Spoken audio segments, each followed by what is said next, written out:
आज किसानों को और बेहतर तरीके से मौसम की जानकारी मिल रही है। हाल ही में अभियान चलाकर 2 करोड़ से ज्यादा किसानों को किसान क्रेडिट कार्ड दिए गए हैं। मछली पालन करने वाले और डेयरी सेक्टर से जुड़े किसानों को भी किसान क्रेडिट कार्ड से जोड़ा गया है, केसीसी से जोड़ा गया है।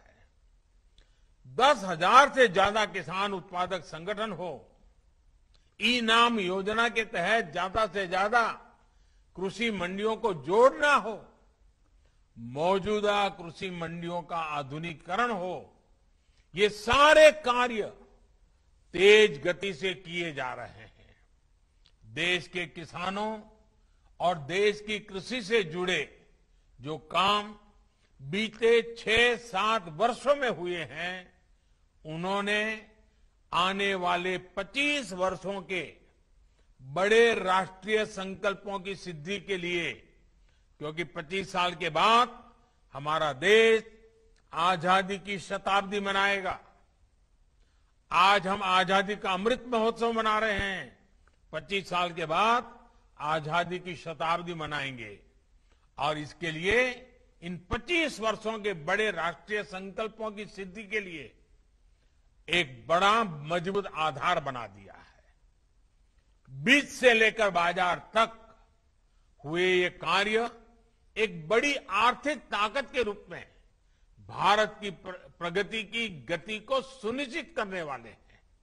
साथियों, हम सब जानते हैं कि एग्रीकल्चर एक प्रकार से राज्य का विषय है और इसके विषय में अनेक बार लिखा भी जाता है कि भाई ये तो राज्य का विषय है, भारत सरकार को उसको कुछ नहीं करना चाहिए, ऐसा भी कहा जाता है क्योंकि स्टेट सब्जेक्ट है।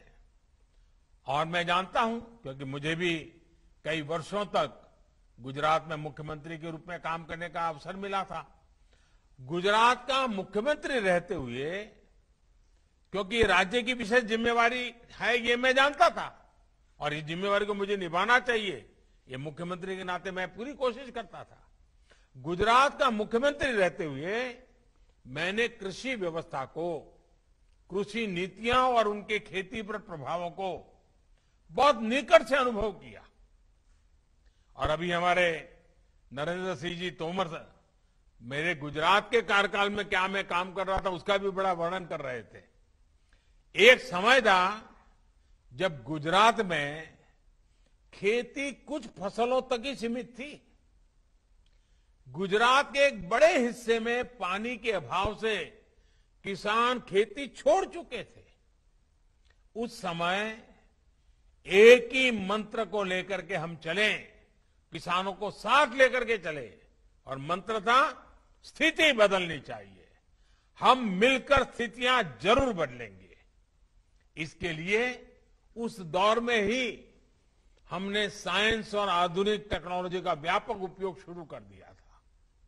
आज देश के एग्रीकल्चर और हॉर्टिकल्चर में गुजरात की एक बड़ी हिस्सेदारी है। अब आज गुजरात में 12 महीने खेती होती है।